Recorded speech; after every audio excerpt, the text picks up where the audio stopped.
एअरपोर्टला आहोत आणि आमच्या मम्मी पप्पांना अजिबात आयडिया नाही आहे की आम्ही कुठे चाललो आहे. त्यांच्यासाठी ते सरप्राईज आहे आणि इमिग्रेशन आणि सिक्युरिटी चेकिंग झाल्याच्या नंतर आम्ही त्यांना सांगणार आहोत की आम्ही नक्की कुठे चाललो आहे. So let's see.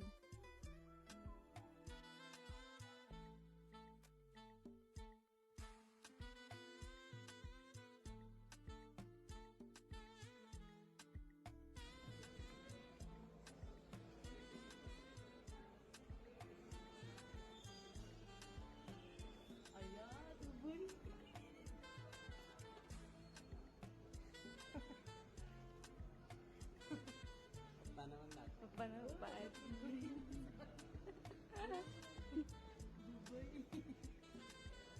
आया सरप्राईज.